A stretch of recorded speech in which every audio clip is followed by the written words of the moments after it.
حجاج کرام کے آپ سب نے یہاں پر ٹائم کی پابندی کی تھی مسجد قباء کے اندر۔ السلام علیکم، welcome to my YouTube channel. تو بھائی جان آج جو ہے نا صبح صبح اٹھ گئے ہیں ہم، تو آج ہم جا رہے ہیں ماشاءاللہ مدینے کی زیارت کو۔ وہ آپ لوگ دیکھ سکتے ہیں، وہ بس ہماری ریڈی ہے۔ تو اگلے دن ہی یار آج پہلی صبح ہے ہماری مدینے میں، تو ماشاءاللہ اب ہم جا رہے ہیں ادھر زیارتیں کرنے۔ وہ ساجد بھائی جو ہیں بس پہ چڑھ رہے ہیں، تو نکلتے ہیں اب۔ آپ کو بھی زیارتیں کرواتے ہیں، ہم خود بھی کریں گے انشاءاللہ، تو میرے ساتھ ساتھ رہیے گا۔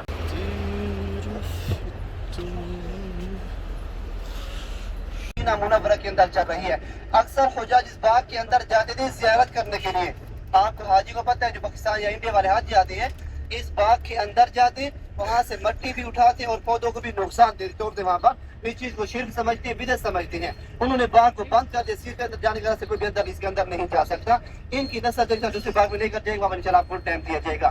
یہ جو خاکی شفا کا میدان ہے مدینہ منورہ کے اندر، جب بھی کوئی بیماری آتی تھی تو صحابہ کرام یہاں سے مٹی اٹھاتے، اس کے اندر تھوڑا سا پانی ڈالتے اور زخموں پر لگاتے، انہیں فوراً شفا مل جاتی۔ اس کا نام تھا کہ وادی بدخان خاک شفا کا میدان، اور یہ پہلی بار خاک شفا کا میدان ہے۔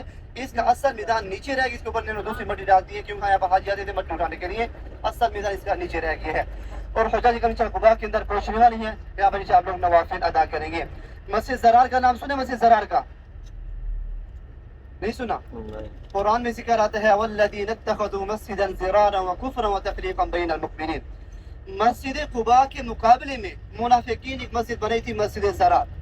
وہ منافق لوگ تھے، ان کے دل کے اندر یہ منافقت تھی کہ ہم آپ صلی اللہ علیہ وسلم کو نماز کی دعوت دیں گے، جیسے ہماری مسجد کے اندر تشریف لے کر آئیں گے ہم ان کو نقصان پہنچائیں گے، تکلیف دیں گے۔ ان کے دل کے اندر یہ منافقت تھی، انہوں نے یہاں پر مسجد تعمیر کی تھی مسجد قباء کے مقابلے میں۔ جب مسجد تیار ہو گئی تو منافقین حضور کی خدمت میں حاضر ہوئے، کہنے لگے کہ یا رسول اللہ صلی اللہ علیہ وسلم، ہم نے ایک مسجد بنائی ہے مسجد زرار، آپ ہماری مسجد کے اندر تشریف لے کر آئیں، ہمیں نماز پڑھیں۔ تو ان کے دل کے اندر یہ منافقت تھی کہ جیسے حضور آئیں گے ہم ان کو نقصان پہنچائیں گے، تکلیف دیں گے۔ اور اللہ رب العزت دل کے راز جانتے ہیں کہ ان کے دل کے اندر کیا ہے، کیا چاہتے ہیں۔ اللہ رب العزت نے حضرت جبریل امین کو بھیجا کہ جو میرے حبیب کو کہو کوئی لا تکن فیہ ابدا، ان کے یہاں نہیں ٹھہرنا، یہ منافق لوگ ہیں، آپ کو نقصان پہنچانا چاہتے ہیں، آپ کو تکلیف دینا چاہتے ہیں۔ آگے فرمائے، اس کی آگے والی آیت ہے کہ لمسجد اسس علی التقوی من اول یوم احق ان تقوم فیہ فیہ رجال یحبون ان یتطہروا واللہ یحب المطہرین۔ آگے فرمایا کہ اے میرے محبوبہ، یہاں پر تقوی کی دو بنیاد پر مسجد تعمیر کی جائے، مسجد قباء۔ تو آپ صلی اللہ علیہ وسلم نے اس مسجد قباء کی بنیاد اپنے پیارے ہاتھوں سے رکھی، اینٹیں وغیرہ لگئی، ساتھ میں صحابہ کرام نے بھی حصہ لیا۔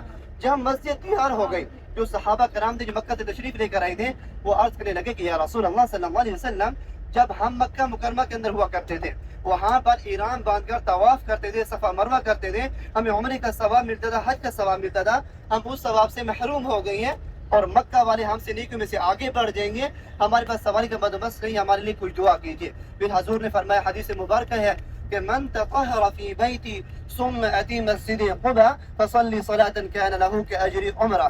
فرمایا کہ جو شخص بھی گھر سے بوضو ہو کر آئے گا، آ کر مسجد قباء کے اندر 2 رکعت نماز نوافل ادا کرے گا، اسے مقبول عمرے کا ثواب ملے گا۔ اتنی بڑی فضیلت صرف 2 رکعت پڑھنے سے۔ اور مکہ مکرمہ کے اندر ایک عمرے کے اوپر کتنی محنت لگتی ہے، احرام باندھو، طواف کرو، صفا مروہ کرو، ایک عمرے کے اوپر 1.5 گھنٹہ لگ جاتا ہے، اور یہاں پر صرف 2 رکعت پڑھنے سے مقبول عمرے کا ثواب ملتا ہے۔ بہت بڑی فضیلت مسجد قباء کے اندر نوافل ادا کرنے کی۔ اور حجاج کرام یہاں پر جو نوافل پڑھنے کی ترتیب ہوتی ہے، یہاں پر آپ لوگوں نے نیت کرنی ہے نوافل کی، 2 رکعت نماز نوافل تحیۃ المسجد، کیا نیت کریں گے؟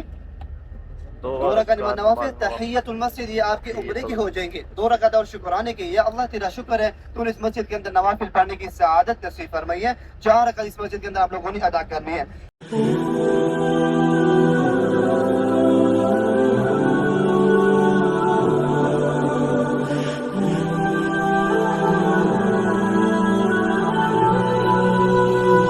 ناظرین آپ لوگ دیکھ سکتے ہیں، اس ٹائم میں جو نا مسجد قباء کے مقام پہ کھڑا ہوا ہوں۔ یہ آپ لوگ دیکھ سکتے ہیں، یہ مسجد قباء اسلام کی پہلی مسجد، مسجد قباء یہ اسلام کی پہلی مسجد ہے، اور یہاں پہ 2 نفل ادا کرنے سے ایک مقبول عمرے کا ثواب ملتا ہے، اور 2 نفل یہاں پہ ادا کرتے ہیں ہم جا کے اندر۔ تو یہ اب ہم لوگ جو ہیں اندر جا رہے ہیں مسجد قباء کے۔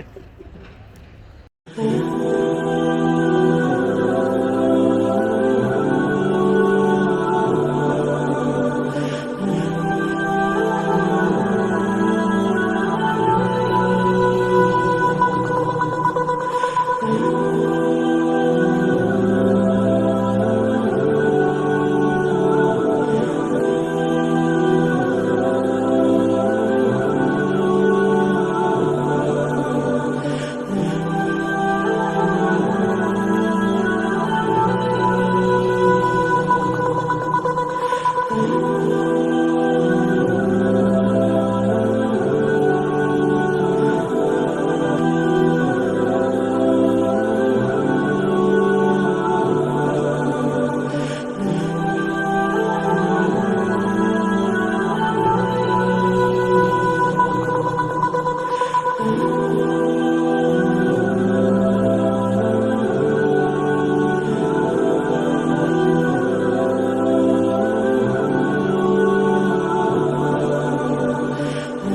لو بھائی جان، ہم نے جو ہے نا 2 نفل ادا کر لی ہیں مسجد قباء میں. 2 نفل کے بعد ہم نے شکرانے کے 2 نفل بھی پڑھے ہیں، اور اب ہم باہر کی طرف جا رہے ہیں. یہ آپ دیکھ سکتے ہیں بہت ہی رش ماشاءاللہ ماشاءاللہ. ادھر جو ہے نا سکون اور رش کافی ہے، اور اب چلتے ہیں. یہاں پر ابھی ہماری گاڑی جا رہی ہے. یہاں پر اسلام کا تیسرا غزوہ ہوا تھا. اسے غزوہ خندق اس لیے کہا جاتا ہے کہ وہاں پر جنگ سے پہلے بڑی سی خندق کھودی گئی تھی، بڑا سا گڑھا کھودا گیا تھا جسے غزوہ خندق کہتے ہیں. اور سبا مساجد عربی کے اندر 7 کو 7 کو سبا کہتے ہیں. وہاں پر صحابہ کرام کے ساتھ خیمے تھے، ساتھ مسجد تھی، ساتھ مورچے تھے، جسے سبا مساجد کہتے ہیں. اور میدان الفتح کے بغیر کسی نقصان سے جنگ فتح ہوئی تھی. جنگ کے اندر کوئی جانی نقصان نہیں ہوا تھا. اور غزوہ احزاب سورۃ الاحزاب یہیں پہ نازل ہوئی تھی. اور حجاج کرام جب آپ صلی اللہ علیہ وسلم صحابہ کرام یہ سب بیٹھے تھے، مشورہ کر رہے تھے، آپ نے سب صحابہ کرام سے مشورہ لیا تھا کہ اے میرے پیارے صحابہ، یہ جنگ کیسے لڑی جائے، کفار سے کیسے نپٹا جائے. تو سب صحابہ کرام نے اپنا اپنا مشورہ دیا تھا. ایک صحابی تھا حضرت سلمان فارسی رضی اللہ تعالیٰ عنہ، وہ بہت ہی بڑی عمر کے تھے، ضعیف صحابی تھے. وہ مشورہ دینے لگے کہ یا رسول اللہ صلی اللہ علیہ وسلم، جب ہم اپنے ملک شام کے اندر جنگ لڑا کرتے تھے تو وہاں پر بڑی سی خندق کھودا کرتے تھے، وہ ہمیں جنگ فتح ہو جاتی. تو آپ کو یہ مشورہ پسند آ گیا تھا. تو حجاج کرام مدینہ کی ہر طرف پہاڑی پہاڑ تھا. مدینہ منورہ کے اندر کفار مکہ کا داخل ہونے کا ایک راستہ تھا جنگ لڑنے کے لیے. وہ جو راستہ تھا 3 سے 3.5 کلومیٹر کا فاصلہ تھا. حضور نے فرمایا کہ اے میرے پیارے صحابہ، جو کفار مکہ کا مدینہ منورہ کے اندر داخل ہونے کا راستہ جنگ لڑنے کے لیے وہاں پر خندق کھود کر ان کے آنے کا راستہ بند کر دیا جائے اور مدینہ منورہ کے اندر داخل بھی نہ ہو سکے. اس خندق کی جو لمبائی بتائی جاتی ہے 3 سے 3.5 کلو اس کی لمبائی تھی، اور چوڑائی اتنی تھی جو کفار کے گھوڑے تھے اوپر سے چھلانگ نہیں لگا سکتے تھے، اور گہرائی اتنی تھی اگر اس خندق کے اندر آدمی نیچے گر جاتا وہ اوپر نہیں آ سکتا تھا. اتنی بڑی وہ خندق تھی. اور اسی مقام پر آپ صلی اللہ علیہ وسلم کی چند معجزے بھی ظاہر ہوتی ہیں. جب حضور نے فرمایا کہ اے میرے پیارے صحابہ، یہاں پر خندق کھود کر ان کے آنے کا راستہ بند کر دیا جائے. جب صحابہ کرام خندق کی کھودائی کر رہے تھے تو اسی کھودائی کے دوران ایک بہت بڑا پتھر آ گیا تھا، بڑی سی چٹان آ گئی تھی. صحابہ کرام نے زور لگایا، ان کے اوزار ٹوٹ گئی لیکن پتھر ٹوٹنے کا نام نہیں لے رہا تھا. تو حضور کا جو خیمہ تھا پہاڑ کے اوپر تھا، وہ سب کی نگرانی کر رہے تھے. حضرت سلمان فارسی جا کر حضور کے پاس حاضر ہوا، کہنے لگا کہ یا رسول اللہ صلی اللہ علیہ وسلم، کھودائی کے دوران ایک بہت بڑا پتھر آ گیا، بڑی سی چٹان آ گئی ہے، ہم نے زور لگایا ہے، ہمارے اوزار ٹوٹ گئی لیکن پتھر ٹوٹنے کا نام نہیں لے رہا. تو پھر آپ صلی اللہ علیہ وسلم اس خندق کے اندر آتے ہیں، اس گڑھے کے اندر آ جاتے ہیں، آ کر اس پتھر کو تھوڑا سا پانی ڈالتے ہیں. جب ایک ضرب لگاتے ہیں اتنی چمک اڑتی ہے کہ پورا مدینہ روشن ہو جاتا ہے. جب دوسری ضرب لگاتے ہیں اس پتھر میں تھوڑی سی دراڑ پیدا ہو جاتی ہے. جب آپ صلی اللہ علیہ وسلم نے اس پتھر کے بعد تیسری ضرب لگاتے ہیں، پتھر ریزہ ریزہ ہو جاتا ہے، خاک بن جاتی، ریت بن جاتی ہے، آگے احد پہاڑ نظر آنے لگتا ہے. اور اسی مقام پر ایک صحابی آ کر حاضر ہوا، کہنے لگا کہ یا رسول اللہ صلی اللہ علیہ وسلم، میرے ماں باپ آپ کے اوپر قربان، میں بھوک کی وجہ سے چل پھر نہیں سکتا، میرے پاس کھانے کو کچھ بھی نہیں ہے، اور میں نے اپنے پیٹ پر ایک پتھر باندھا ہے بھوک کی وجہ سے. خندق کے مقام پر صحابہ کرام کے پاس کھانے کو کچھ بھی نہیں تھا، ان کے اوپر بھوک کا عالم تھا، بھوک کا فقر تھا. کہنے لگا کہ یا رسول اللہ، میں چل پھر نہیں سکتا اور میں نے اپنے پیٹ پر ایک پتھر باندھا ہوا ہے بھوک کی وجہ سے. تو قربان جو آپ نے جب اپنا کرتا مبارک اٹھا کر دکھایا تو آپ نے اپنے پیٹ پر 2 پتھر باندھے ہوئے تھے بھوک کی وجہ سے. تو اتنے میں حضرت جابر رضی اللہ عنہ سب عالم دیکھ رہے تھے، ان سے برداشت نہ ہوا، وہ فوراً دوڑے ہوئے بھاگ کر گھر کے اندر چلے گئے. گھر والی کو کہا کہ گھر کے اندر کچھ کھانے کو ہے، میں نے صحابہ کرام کو دیکھا ہے، حضرت السلام کو دیکھا ہے، ان کے اوپر بھوک کا عالم ہے، بھوک کا فاقہ ہے، اور انہوں نے اپنے پیٹ پر پتھر باندھے ہوئے بھوک کی وجہ سے. تو گھر والی جواب دیتی ہے کہ ہاں جابر، ہمارے گھر کے اندر 2 کلو جو کا آٹا ہے، چھوٹا سا بکری کا بچہ ہے، 10 سے 15 آدمیوں کی دعوت ہو سکتی ہے ہمارے گھر کے اندر. تو حضرت جابر واپس آ کر حضور کے پاس حاضر ہوا، کہنے لگا کہ یا رسول اللہ صلی اللہ علیہ وسلم، میرے گھر کے اندر 2 کلو جو کا آٹا ہے، چھوٹا سا بکری کا بچہ ہے، میں 10 سے 15 آدمیوں کی دعوت کر سکتا ہوں. تو حضور خوش ہو جاتے ہیں اور فرماتی ہے کہ جا جابر، کھانے کو تیار کر، جب تک میں نہ کہوں تو چولہے سے ہانڈی کو نیچے نہیں اتارنا. اس کا آگے واقعہ بتا دوں، خندق کے مقام پر ہماری گاڑی پہنچ چکی ہے، میں اس کی نشاندہی کے بعد چلیے اس کا آگے میں آپ کو واقعہ بتاؤں گا. اب سب حضرات اپنے الٹے ہاتھ پہ توجہ دیں گے، الٹے ہاتھ پہ. خندق کے مقام پر ہماری گاڑی پہنچ چکی ہے. اوپر والی مسجد ہے مسجد فتح، یہاں پر آپ صلی اللہ علیہ وسلم کا خیمہ تھا جنگ کے دوران. یہ پہاڑی کے اوپر والی مسجد نظر آ رہی ہے سب کو، پیچھے والے سبان